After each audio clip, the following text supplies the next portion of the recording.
STF decide que o afastamento de parlamentares precisa do aval do Congresso Nacional. A Corte definiu que pode impor medidas cautelares, mas que o Legislativo dará a palavra final caso a decisão afete o exercício pleno do mandato. Foi uma sessão, acho que mais patética que eu vi até hoje na história do Supremo. Olha que eu já vi coisas horrorosas. Eu quase me lembrei da palavra utilizada em momento recente da história pelo glorioso Major Olímpio. Vergonha! Vergonha!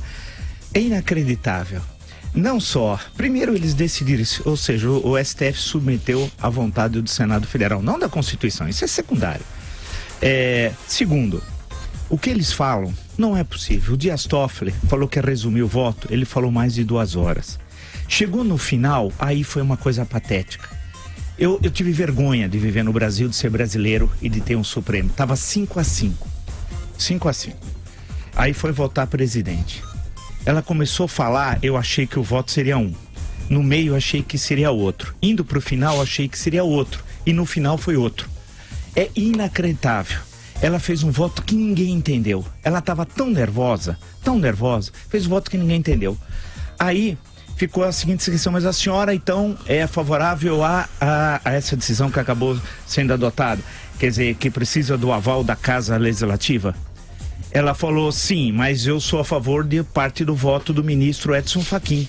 Mas o ministro Edson Fachin defendia as medidas cautelares, e no caso, na verdade era o caso do Aécio, não era o caso do Aécio que estava sendo julgado, mas era o caso do Aécio e tal.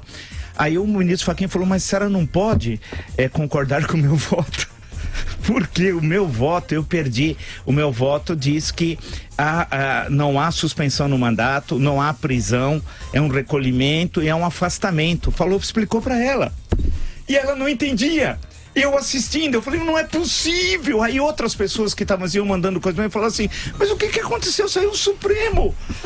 Aí terminou.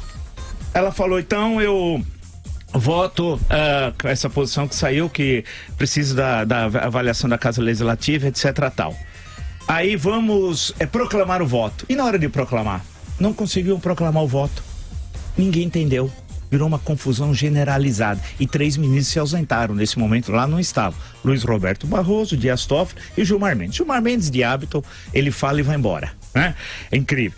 Aí falaram assim, mas precisa ter o acordo. O que é acordo, grosso modo? É a decisão, né? E aí, quem vai redigir na hora? Aí o Fachin disse, não, meu voto foi derrotado, é o voto vencedor. O voto vencedor, na verdade, a divergência foi apresentada por Alexandre Moraes. Mas o Alexandre Moraes acabou de chegar, ele entrou no ônibus, não pode sentar na janelinha, como diria Romário. Então, não queria... Aí o Celso de Mello falou, não, vamos tentar fazer aqui na hora, vamos rascunhar. Meu Deus! Começou a rascunhar. Aí a Carmen Lúcia disse, não, mas eu não disse isso. Aí começou uma confusão, 1h10.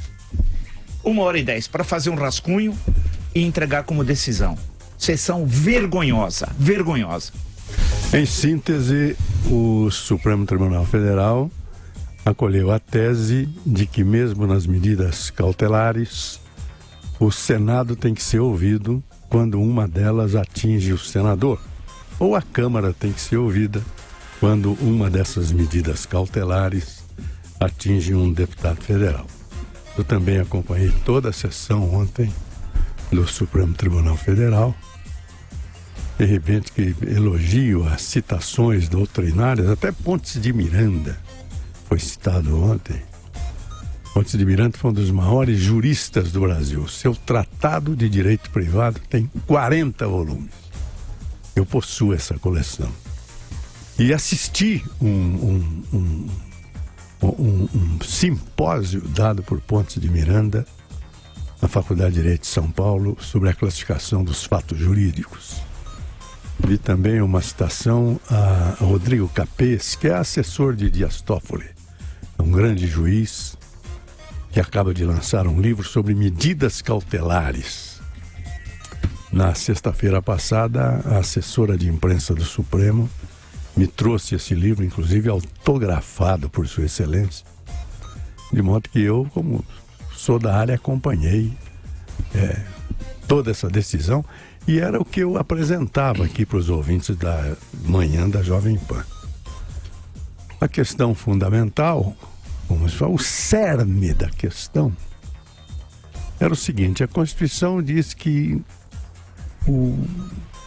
só em caso de crime inafiançável é que um parlamentar pode ser preso. A medida cautelar está no Código de Processo Penal e refere que é uma medida diversa da prisão. Aí que ficou o cerne da questão. E eu recordava aqui que no artigo 282, também do CPP, Código de Processo Penal, está exposto lá que essas medidas cautelares têm que ser aplicadas observando-se a condição pessoal do acusado. E a condição pessoal, no caso, era do senador Aécio Neves, como acaba de citar o professor Marco Antônio Villa. Em síntese, 6-5. Ficou, a meu ver, mantida absoluta independência dos poderes. Foi a decisão do Supremo Tribunal Federal. E o professor também tem razão. Foi uma das sessões mais confusas da história da Suprema Corte Brasileira.